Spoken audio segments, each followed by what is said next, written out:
বনের এক কোণে বড় গাছে টুনটুনি পাখির বাসা ছিল। সেই বাসাতে টুনটুনি পাখির ডিম ছিল। একটি দুষ্ট সাপ সেই ডিমগুলি খেত। কয়েক বছর ধরে এভাবেই টুনটুনি ডিমগুলো দুষ্ট সাপটি খেত। টুনটুনি তার বাসার সামনে বসে কাঁদছে, কারণ দুষ্ট সাপটি আবারও তার ডিম খেয়ে ফেলেছে। হায় রে কপাল, কত আশা করে ডিমে তা দিচ্ছিলাম, আবার ওই কালসাপটা এসে সব খেয়ে ফেললো। এভাবে চললে তো আমার বংশ শেষ হয়ে যাবে। না, এভাবে আর বসে থাকা যাবে না। আমি বনের রাজা সিংহের কাছে এর বিচার চাইবই। টুনটুনি রাগে ও কষ্টে উড়াল দিল। টুনটুনি উড়তে উড়তে বনের রাজা সিংহের গুহার সামনে গিয়ে পৌঁছাল।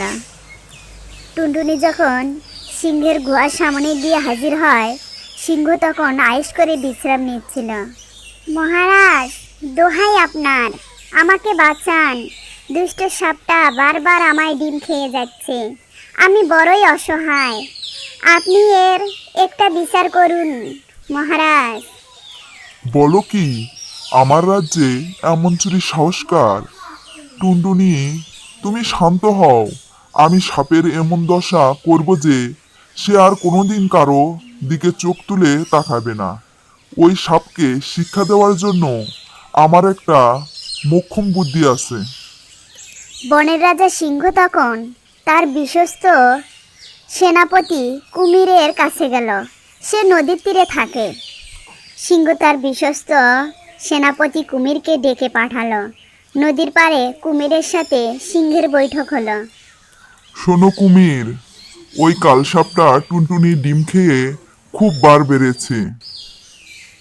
সাপটা যখন গর্তের বাহিরে থাকবে, তখন তুমি গিয়ে ওর সব ডিম নষ্ট করে দিয়ে আসবে। ওকে বুঝিয়ে দাও অন্যের সম্পদ হারালে কেমন কষ্ট হয়। মহারাজ, আপনি একদম চিন্তা করবেন না। টুনটুনির চোখের জল আমি বৃথা যেতে দেব না। আমি যাচ্ছি সাপের আস্তানায়।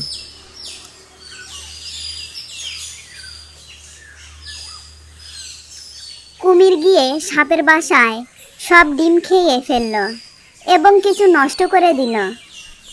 সাপ যখন খাবারের খোঁজে বাসায় ফিরে আসে, সে দেখে তার একটি ডিমও আস্ত নেই। সে কান্নায় ভেঙে পড়ে এবং রাগে গড়গড় করতে করতে সিংহের কাছে বিচার চাইতে যায়। মহারাজ, সুবিচার চাই। আমি যখন বাহিরে ছিলাম, তখন কুমির এসে আমার সব ডিম খেয়ে গেছে। আমার সন্তানেদের এভাবে মেরে ফেলার অধিকার ওকে কে দিয়েছে? আমি এর কঠিন শাস্তি চাই। কেন হে সাপ, ডিম হারানোর ব্যথা বুঝি খুব বেশি? আজ তোমার নিজের ডিম হারিয়েছে বলে তুমি বিচারের জন্য ছুটে এসেছো, কিন্তু একবারও ভেবে দেখেছো তুমি যখন দিনের পর দিন অসহায় টুনটুনি ডিম চুরি করে খেতে, তখন ওর কেমন লাগতো? মহারাজ, আমি আমি আসলে থামো। মনে রাখবে, যেমন কর্ম তেমন ফল।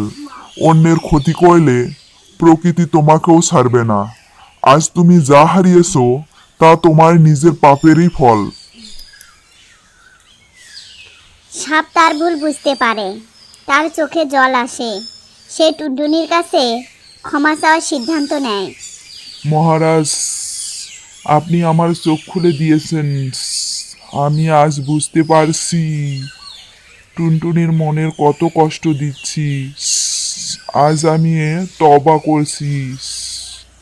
আমি আর কোনোদিন কোনো ক্ষতি করব না, কারো ডিম খাবো না। আমাকে ক্ষমা করে দিন। তুমি যদি সত্যি ভালো হয়ে যাও সাপ ভাই, তবে আমি তোমাকে ক্ষমা করে দিলাম। চলো আমরা সবাই মিলেমিশে এই বনে থাকি। তোমরা সবাই মনে রাখবে, অন্যের অনিষ্ট করলে নিজেরও অনিষ্ট হয়। যাও, সবাই মিলেমিশে এই বনে থাকো, কেউ কারো ক্ষতি করো না। বন্ধুরা লাইক করো, কমেন্ট করো এবং সাবস্ক্রাইব করো।